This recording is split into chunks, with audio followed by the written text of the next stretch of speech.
ketakwaan kita kepada Allah, semangat ketakwaan kita. Tidak akan melangkah atau berbuat apa-apa kecuali ditanya sih. Dalam kebersamaan itulah kita belajar sebetulnya, belajar. Dimudahkan Allah, dirahmati Allah.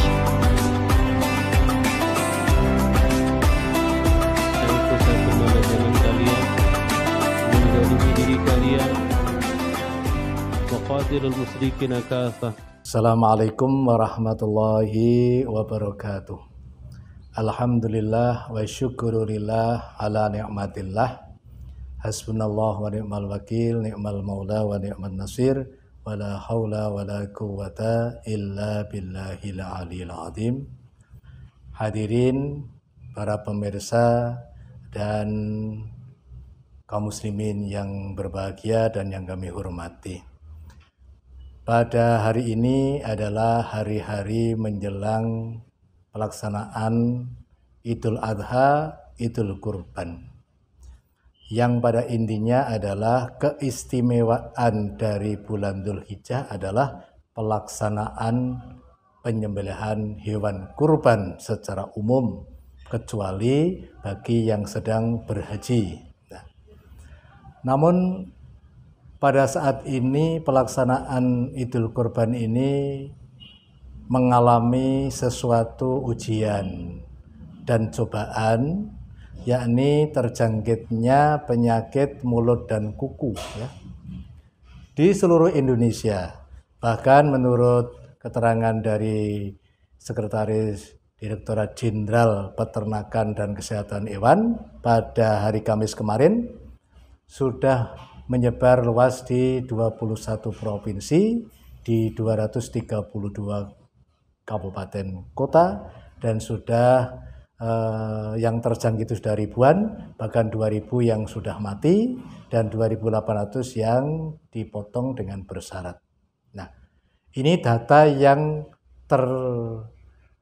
terrekod oleh petugas resmi. Namun menurut Perhimpunan Pengusaha Sapi dan Kerbau Indonesia, Mas Nanang mengatakan bahwa itu di lapangan bisa sampai 10 kali lipatnya karena kecepatannya dan keluasannya penyakit itu.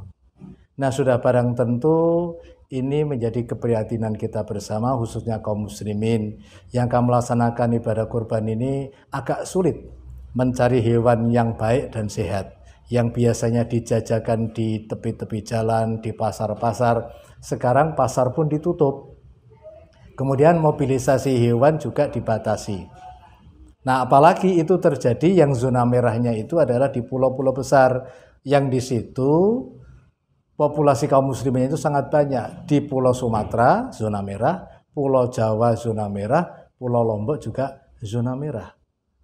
Nah, dengan begitu maka hukum ekonomi mengatakan apabila permintaan banyak sedangkan persediaan terbatas, maka sudah barang tentu harga akan menjadi naik. Naiknya bisa 1 sampai 2 juta, bahkan 3 juta satu hewan sapinya.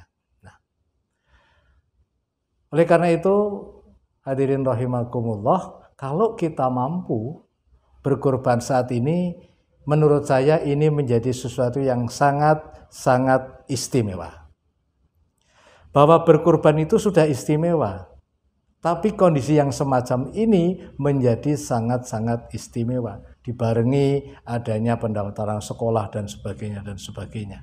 Nah, kalau kita masih mampu, kita masih mau untuk melaksanakannya, maka fa insya Allah pahala melimpah kepada shahibul kurban.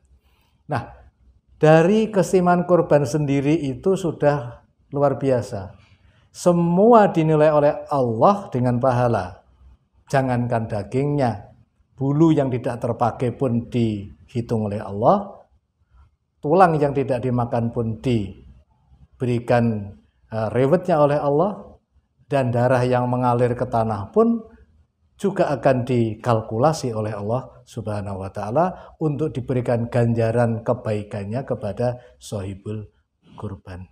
Oleh karena itu, semoga meskipun saat ini ada tantangan, hambatan, penyakit, wabah penyakit untuk hewan ternak khususnya baik sapi, unta, kambing, mengalami penyakit yang sangat luar biasa, yaitu penyakit kuku dan mulut. Namun marilah kita senantiasa untuk menyiapkan niat kita, memampukan diri kita untuk menyiapkan diri kita agar kita bisa berkurban dengan ikhlas. Mudah-mudahan kita yang bisa mampu berkurban di tahun ini akan senantiasa mendapatkan keberkahan dari Allah Subhanahu wa Ta'ala, keberkahan di dalam usianya, keberkahan di dalam keluarganya, keberkahan di dalam rizkinya, keberkahan di dalam usaha dan ikhtiarnya. Fa insyaallah dengan begitu maka kesulitan akan lenyap dan yang ada adalah kebahagiaan yang hakiki, kebahagiaan baik di dunia ini karena kurban ini adalah suatu perbuatan yang terpuji. Lewat media daging ini kita bisa memberikan sedekah kepada semua orang. Jangankan orang yang kita kenal, orang yang tidak kita kenal pun boleh diberikan. Jangankan kerabat, orang yang jauh pun boleh kita beri. Jangankan sesama muslim, orang yang non muslim pun bisa kita beri. Fa insyaallah dengan begitu akan melunakkan hati, akan menjadikan kebaikan-kebaikan pada orang lain yang akan berimbas pada diri kita sendiri. Bukankah ada hadis Rasulullah SAW yang maksudnya kurang lebih, apabila engkau melaksanakan kebaikan di bumi ini, maka Allah akan menurunkan kebaikannya dari langit. Sudah barang tentu kebaikan dari langit adalah berlipat ganda daripada kebaikan yang kita berbuat di muka bumi ini.